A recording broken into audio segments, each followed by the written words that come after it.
If your blood runs orange and blue, this is the pod for you. You're listening to Orange and Blue Bloods, hosted by EJ Stewart and Tommy Beer. Let's get to it, New York. I want to talk about one thing real quick here. So the Knicks head coach, Tom Thibodeau, he's taking some criticism for a play that almost landed Julius Randle back on the shelf with 2:22 to go. Randle was undercut by Jared Allen during a breakaway dunk attempt and was slow to get up after grabbing his back. He would make the the flagrant foul free throw, then head to the locker room. So Jared Allen was assessed with a flagrant one for the play. J.D. Bickerstaff argued that he thought it was a basketball play and that it should have been a flagrant foul. Tom Thibodeau was asked about why Randle was in the game and actually have this sound from him. So here's what he said about why Randle was even out there in a 20-point blowout. I actually was going to shove Julius out, and he wanted to stay in for a couple more possessions just to find rhythm. So his explanation being that Randle wanted to remain in the game because he wanted to get a rhythm. He, of course, missed 70 days of action with a sprained ankle before making his return in game one. For Randle's part in it, he talked about whether or not the play was dirty or not with Jared Allen. So here's what Randle had to say. At this point, it's irrelevant. I thought it was a little unnecessary. Usually when you I understand like playoff basketball and you don't give up on plays, and I respect that. I'm somebody who plays hard. I respect that, but typically when you make those kind of plays, you run across their body, not through them. But it's fine. It's irrelevant. Go back to the Garden and we'll see them there. It's interesting. They asked him, "What do you mean by how you think? What do you mean by going back to the Garden and seeing them there?" He's like, "It's the Garden." So I think he's kind of like giving a sign to the Knicks fans to say, "Hey, you saw what happened. Remember what happened, and be ready for Game 3." So I do want to say, I think. Well, first of all, this was insane to me. I thought that Tibbs almost lost the series for the Knicks with this, because if Randle gets hurt, he can't play multiple games because of this. The Knicks would not win the series. The series would essentially be over. You could lose a game, losses happen, but for Tibbs to be this reckless late in a game with your team's getting blown out, that was 2:22, but they were in the game for earlier than that when the lead was even bigger. For him to leave those starters out there, I didn't watch much of the TNT broadcast, but I guess Reggie Miller was like hammering home the fact that Randle and Brunson need to be out of the game. That was just reckless, and that was a dereliction of duty from Tom Thibodeau, and that was terrible. And it was really a bad sign. I didn't even like him putting it on Randle. I think as a coach, you need to say, "Hey, you know what? That's on me. Like I gotta be better than that." So poor job by Tom Thibodeau. I don't know. What did you think of the whole situation with him leaving Randle out there? Yeah, I think we're going to disagree on the Jared Allen quotient. Right. I didn't think it was as dirty or Bush League. We're 100% in agreement on the Tibbs aspect of it. A couple things. One, what if Obi came up to Tibbs and said, "Hey, I played 6 minutes tonight. Do you mind if I get some run here?" Yeah. Would Tibbs have taken, in other words, if Randle asked to stay in, what does that factor into the head coach's decision to do what's best for the team? Again, I think it leans back on this whole thing where Tibbs continually kowtows to Randle and is afraid in any way, shape, or form to upset him or disrespect him or listen. Yeah. It's a 23-point game with 2 minutes and 22 seconds left in the contest. The Knicks are not winning the game. The most ridiculous part of it was they took him out after that foul. Like, you just got the flake, so you got a bucket and you got the flake. So why are you taking? In other words, if he could have played then, why are you taking him out? Why not let him play the final 10 seconds and have him run wind sprint? Like the idea that the only way you can get a game shape is by staying in the last 2 minutes of the game. Yeah, the last 2 minutes of a playoff game is ludicrous to me. Listen, you got 2 more games. It's not like they play the next night and there's no time for practice or there's other ways. It's not like he has to rehab. It seems like he's physically fine. he can get extra cardio in or whatever over the next 2 days and to kind of ramp up his energy levels and just prepare himself to get in game shape. So a couple things. One, let's hope he's okay. We left game one thinking, Hart tweaked his ankle, but he's fine. He came back in, hit the 3-pointer, yada yada yada.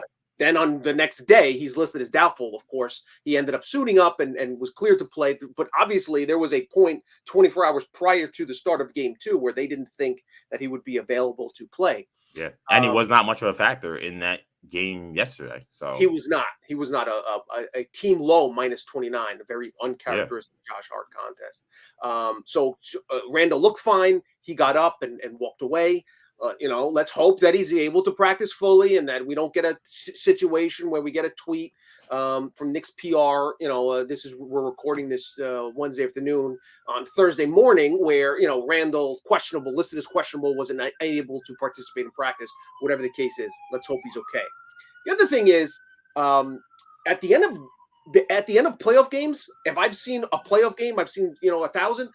Bad things happen because teams are pissed. They just lost a playoff game. Right. Players get angry. They shove.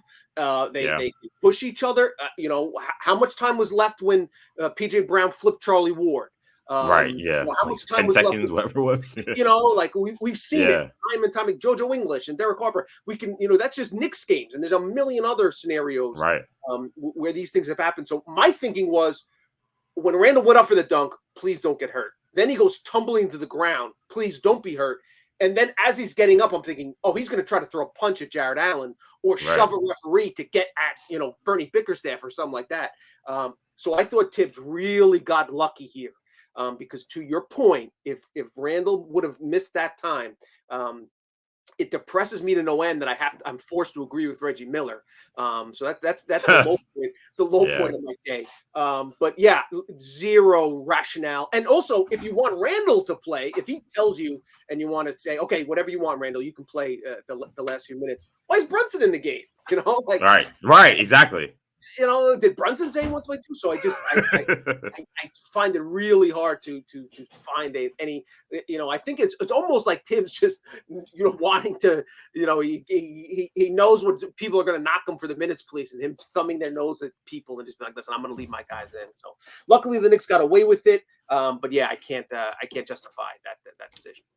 Yeah, I can't justify it either at all. I mean, like I said, you make a good point. I didn't even think about the whole Randle angle with Randle once again continuing to keep getting what he wants, regardless of what it means for the team. And this was kind of another example of that. You're right, where it's clear that the game is over and you need to keep him rested and fresh. And the point you made about Brunson was also very accurate. And I thought about the same thing. I'm like, all right, well, if Randle is the guy that needs rhythm, why is Brunson out there? He could use the rest. He could use the time away. We don't need him to get hurt. So. Yeah, I just think sometimes Tibbs coaches on autopilot, man. I really do feel that way, and it's crazy because I don't take anything back from game one. I thought he coached his best game as a Knicks head coach, but then there are these games sometimes where it's like, all right, like the decision has to be made. Like, are you awake? Let's go. Like, what the situation is, and he's just like, well, like it doesn't really matter if I don't do anything here, or it doesn't matter if I don't make an adjustment here. It's like, no, it does matter because something catastrophic can happen, and something catastrophic almost happened. I'll just say quickly. On the Jared Allen thing, I thought that was a completely Bush League play because I understand it's a postseason. I understand you don't want to give up anything, just like Randle said. I agree with all of that. What I don't like is you have a play where you're up 20-something points. You have a play in which it's a 2% chance he makes a block on that play. I mean, he had no chance to make a play on that ball, and you're going up with a guy who's going for a dunk, and you're coming from behind him, and only bad things that happen when a guy's up in the air like that. And anybody who plays ball knows that you cannot throw a guy off when he's going up for a dunk uncontested and you're coming in late. Like, that's just an absolute no-no. So for Allen to do that when a game we were up 20-something points was ludicrous to me. Go out there, sprint, go out there, make a feint attempt. That's fine. You can't go out there and make real contact on Randle there. And if there was any part of me that wanted to give him a pass, I'm looking at him on the bench and he's grinning at the replay. He's pointing at the monitor. He's looking at the replay being like, I don't know. And he's smiling ear to ear. So I took that and said, okay. And then JD Bickerstaff is saying, well, that's a basketball play. I say, okay, Knicks fans, the Knicks team, you now understand what the rules of engagement are now going into game 3. That is a basketball play. And what Jared Allen did, they think is totally cool. So I hope that everybody in the Knicks organization, I hope the Knicks fans that show up in game 3 and game 4, they know what time it is, because I just thought that was ridiculous. I mean, if he injures Randle there, he goes down as one of the biggest villains in New York sports history. That's why the whole giving him a pass for some people, like, I can't accept, because it's like Randle could have gotten hurt like that. He's lucky he didn't. So because I think the reason why people are willing to say, well, he didn't do anything wrong is because Randle didn't get hurt. But everything he did very well could have forced that injury. He didn't do anything to ensure Randle didn't get hurt in that play. So that's why I was so fed up with it. I would just say this. I think he made a play on the ball. I think it was excessive. I do understand not wanting to take a guy's legs out, but in other words, I saw somebody earlier tweet, like, if this was Draymond Green that did it, and we'll talk about the Green stuff in a sec, but like, if it was Draymond Green that fouled Randle, he'd been suspended for the rest of the series. I totally disagree with it. It wasn't stopping. It was in the Jared Allen's in the game. He's not going to shoot 3-pointers. What he does is block shots and grab rebounds and dunk the basketball. So that's what he's in the game for. If he had done it in the first quarter of a one possession game, if Charles Oakley had done that to Scottie Pippen in the third quarter of a game 3, in a tie game, I don't think a lot would have been made of it. So again, if Randle's sprinting and chasing and running into passing lanes to get a dunk, I don't have a problem with a player attempting to prevent his opponent from getting an easy basket. As he contacted him, I thought Randle was right. He went through him as opposed to just going for the ball. I thought he could have handled it a little bit better. That's why I don't have a problem with the flagrant. I think that, you contact a player in the air without his legs underneath them. You don't want that in the NBA, because there is a decent chance if Randle falls on his hip or falls on his elbow or falls on his wrist, there's a million ways that a guy can get injured, and you don't want that in the NBA. So yes, I understand. But all that being said, I just the spirit of the play, in other words, I don't think it was wasn't an elbow at midcourt to a guy's chin, or grabbing somebody's ankle and yanking them back down, or a guy beats you, so you swipe at their legs or kick them or something along those lines. Right. So that's why I understand Bickerstaff having a defending his player as you knew he would. As far the last thing on this, as far as the Knicks getting motivated for game 3, understand that the fans are going to get worked up. But if you're the Knicks and you need a foul in the final seconds of game 2 to get you up for the most important game of the season, then you're lost anyway. But I agree. It's a little more juice, a little more excitement. Again, the only thing I worry about is Randle's always on that margin. He walks a thin line anyway, so I don't want him overly amped up. I'd rather him a little bit chilled out. So we'll see how it plays out. And I'll be honest, I thought it was a good sign that did not escalate into more. Like, I thought that, like, he said his piece to Allen, he said his piece to the Cavs bench, because somebody said something to him and he yells on the back at them. Which again is like, what does the Cavs bench have to say to him there? Like, I don't even know what. I don't know. I'll tell you one thing, and me and my brother talk about this all the time. Like, you go into a playoff series and you play a team that maybe you're not, you don't. It's not a storied rivalry, or it's not an established rivalry. And you come into the series like, hey, I have no issue with the Cleveland Cavaliers or the Cleveland fans. Like, why would I have an issue with them? And then me and my brother always talk about how long does it take for that animosity starts building. And after game 1, I still felt like, I don't. And they were talking crazy about the fouls. I was like, I don't feel any. I want the Knicks to win. I don't care. That is out the window after game 2. Between all that crying and then that play and then JB Bickerstaff and then these guys posted up. I don't know if you saw the picture of them. They're holding the chain and they're posing after winning one game. It's like, all right, officially it is what is so good about Cleveland. Now it's real. Before it was jokes. Now the whole joke, what's so good about Cleveland? Now we're there. Now we are officially there. You like it? You think Cleveland's cool? I never heard anybody say I'm going to Cleveland on vacation. What's so good about Cleveland? I don't know, Joakim. I don't know. Not much, clearly. Isaac Okoro cheesing in that picture, hard eyeing the camera when he played 3 minutes. Come on, bro. you don't even get to wear the chain. You don't get to stand next to the person wearing the chain when you talk a lot and then play 3 minutes. So I agree. Adds a little excitement, a little intensity, as if we didn't have enough. We said it after game 1, and it's still true after game 2. Madison Square Garden, 33rd and 8th will be loud on Friday. Oh, yeah. Night. So that's going to be an electric environment. And look, it's truth be told, I bought tickets for game 6, or I didn't buy them. My girlfriend bought them. And I was like, well, I don't know if there's going to be a game 6 after what happened in game 1, but I'm starting to think that there will be a game 6 with the way the series is going. So thanks for watching. If you enjoyed this video, please don't forget to give it a thumbs up and subscribe to our channel for more content like this. If you want to see more of our videos, be sure to check out our playlist and let us know what you think in the comments below. Also, don't forget to follow us on social media to stay up to date on our latest podcast ventures. Links will be in the descriptions. And as always, thanks for watching, and we will see you in our next video.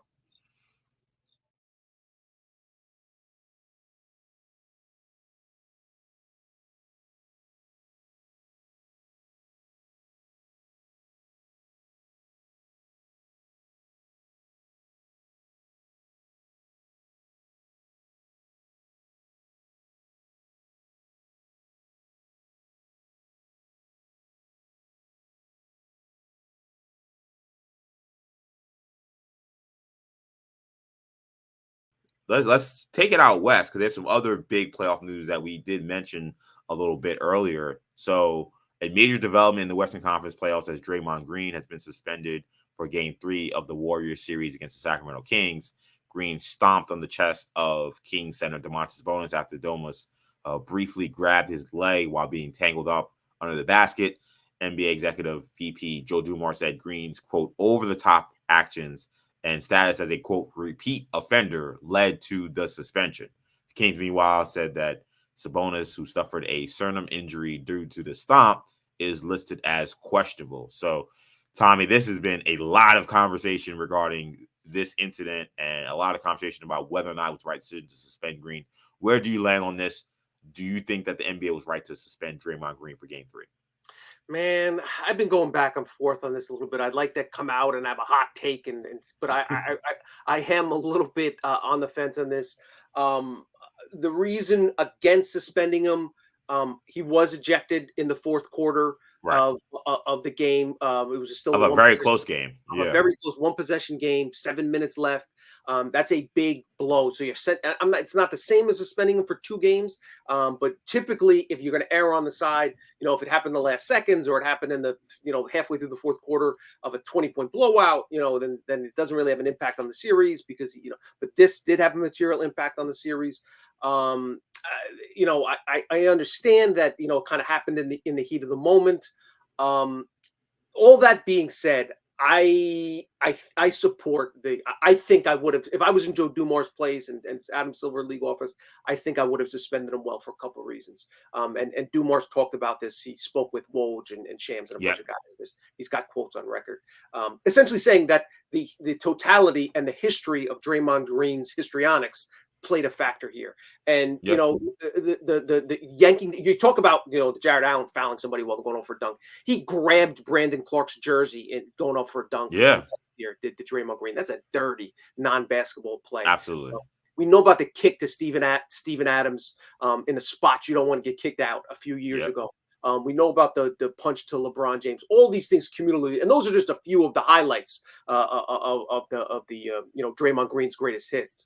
And the other thing is the way he reacts after the foul, egging on the crowd. He did the same thing after he got suspended in Memphis. I think saying that I knew the refs weren't going to eject me on podcasts in the past. He just has this, it just escalates the intensity and and all that goes into, I don't want to be, I understand, the league isn't tough enough and you want to see the stars play, and I get all that.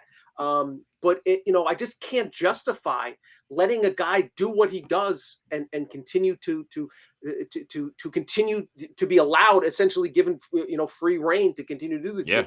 And the one other thing that I think also made it worse, because a lot of people are saying that Sabonis started it, and it could be interpreted that way, and I can't completely mitigate that, but I really did feel like if you look at it from one angle, I do feel like Sabonis kind of covered up as opposed to seeing that it was Draymond Green and Draymond Green about to go to a fast break and yanking him down and trying to hurt his ankle. I don't think that was the tension of Sabonis. But either way, when you stomp on a man's chest like that, I can't feel sorry for you when you're not allowed to play in the next game. Yeah, I feel like in terms of the suspension, it's like it's that cop out answer, but it's almost like I can't disagree with the suspension. Right. Exactly. It's like they ruled it on the court and I can't overturn it. There's not enough there. You know what I'm saying? Exactly. That's exactly how I feel. Where it's like, look, I mean, he stomped on a guy's chest. I think for the sake of the NBA playoffs and how great that series has been, would I prefer Draymond Green just be playing and we get to see these two cleared now rivals, battle it out? Yeah, that'd be what I'd want to see. But like, that's just not how this goes. Like, there are Kings fans, there are people involved with the game as well, and they had their center get stomped on the chest. I don't know if you can just say, well, he got thrown out of that game and that's just it. If that was happening in the regular season, there's almost no chance that's not a suspension beyond the flagrant 2. 100%. And also, Sabonis is listed as questionable with a rib contusion. Right. So if Sabonis can't play and you allow Green to play, that just looks horrible. Yeah, exactly. So and that's the hockey rule where essentially if you knock a guy out in hockey and he's out for a month, then you're out for a month. I mean, I think the NHL, I like that the NHL does that, quite frankly. So I agree that would have been a weird precedent if Sabonis can't go. So from that standpoint, it was like I can't argue with it. The other standpoint is from Draymond Green's perspective. I mean, this guy, he's a dirty player. I don't know what else to say. Like, anybody who's trying to make the amount of excuses I've seen, I've heard so many people say, well, what else was he supposed to do when the guy grabbed his leg? I'm like, there are 26 guys on each roster. All 25 other guys would not have stomped on Domantas Sabonis' chest, including Domantas Sabonis, if Draymond Green grabbed his leg.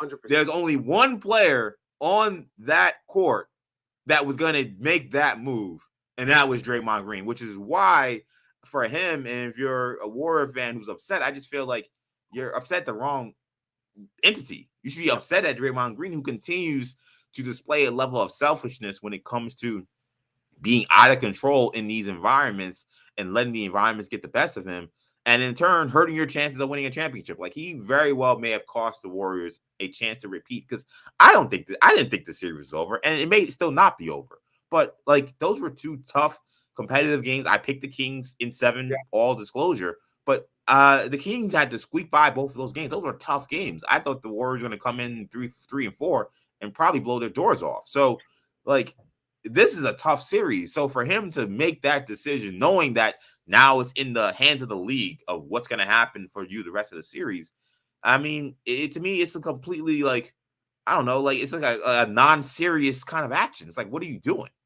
Yeah. I will say this. Yeah, you're right. And the Kings won 2 games, but I feel like they had to play close to their A game. Right. To beat the Warriors. And obviously we know about the Warriors' struggles on the road, reacclimating Andrew Wiggins back into the lineup. Now they go home where they've been dominant. But I will say this, if the Kings want to win the series, I want to, if they don't want to let this game slip away. No, they got to get this one. Because if the Warriors win tonight without Draymond, that's going to make things very interesting for Game 4, and just kind of change the entire momentum of the series. So it sounds crazy to call a game a must-win for a team up 2-0. That's up 2-0. But you don't want to let this game slip away. But yeah, credit to you for calling it out. It seems like sometimes we ignore the previous 6 months of what we've seen, and the Kings being really good and the Warriors being awful on the road. Oh, and, yeah. And our confirmation bias didn't prove right in this one. So it should be a fascinating game, Game 3, and the rest of the series going forward. Yeah, I tweeted, I don't want to hear people talk about the NBA regular season not mattering. It matters. Now, whether or not the teams take it seriously is a whole nother conversation. But the Kings took the regular season seriously. They protected home court all season, so it prepared them for a matchup against a Warriors team that did not take the regular season seriously, that did not take road games seriously, to find a way to win 2 tough games at home. That is why the regular season does matter. People look at this and say, oh, it doesn't matter. Kings, I know they won all these games, but I mean, they're the Kings. The Warriors are going to go out there and run right through them. I'm like, have you been paying attention? Like, it's so hard, and it's not just this season. This is like the totality of the NBA history. It's so hard to just flip a switch once the playoffs start. Like, if you're a 6C kind of team, you're a 6C kind of team. That's what the Warriors have been much of the season. Now the thing, we can just throw in Andrew Wiggins in the mix and just there'll be no consequences. And he's, still trying to find his way through it. I don't want to say I was surprised at how much people were writing off the Kings in this series, because I wasn't. But I just think that the reasoning behind it, which seemed to almost entirely stem from throwing out the Warriors regular season and throwing out a lot of the Kings sets in the regular season, just didn't make sense. If you want to say from a roster standpoint, they got a better roster in terms of the Warriors, I may not even disagree with you. But I just didn't understand eliminating the regular season from why the Warriors were going to beat the Kings in this series. So I'll tell you what, there are very, very interesting series happening all across the NBA. Maybe not so much in the East besides this Knicks series, but in the West. Well, does Milwaukee need to win tonight? Doubtful. Well, that's another one. Giannis doubtful for game 2. I did not expect him to be listed as doubtful. We saw him go down with the injury, but it was it was contact injury, and it just seemed like obviously Miami's playing without Tyler Hero, but listen, the Bucks are good and they can win 4 out of 5 with a healthy Giannis, but you're not going to get 100% Giannis in game 3. Definitely, yeah. And you got to win 3 of those games in Miami against playoff Jimmy Butler. That's no small task. So we got the Suns, the Kings. Warriors game tomorrow night, Thursday, and then we got the Milwaukee Miami game tonight. So on Wednesday night, so it should be definitely some interesting action in the yeah. It's been wild. You're right. That Bucks series got very interesting with that Giannis doubtful listing, and I said on WFAN just a couple of days ago that I felt like, technically yesterday, recorded this on Wednesday, that to me the Giannis injury and the Tyler Hero injury actually opened up a path to the Knicks to potentially, at the very minimum, go to the NBA Eastern Conference Finals. I think maybe go to the NBA Finals. That's how serious this could be. Giannis is now doubtful for this game. Things can get very weird and very interesting. As what was the character in the Marvel universe played by Julia Louis-Dreyfus said in Captain America, Winter Soldier? She was like, things about to get very weird. And that's kind of how I feel about the NBA playoffs. Things are about to get very weird. I said Falcon. I meant Falcon and Winter Soldier, not Captain America Winter Soldier, but you know what I mean. Things are about to get very weird in these NBA playoffs. I feel it. And buckle up. Buckle up, Knicks fans. You're in there for a long series. Buckle up, rest of the NBA. I think this is going to be a wild ride. True. But that's going to do it for this edition of Orange and Blue Bloods. So thank you guys so much for checking us out. Tommy, let the people know where they can find you. At Tommy Beer on Twitter. You can find me, EJ_Stewart on Twitter. Make sure you check out our podcast wherever you get your podcasts, including the free Audacy app. Make sure you hit the auto download feature on your streaming service to get these episodes every time we drop. Also, check us out on YouTube. Check us out on the WFAN channel and the Audacy Sports channel. That'll do it for now. Thank you guys so much for checking us out. For Tommy, I'm EJ. Take it easy, guys. Peace.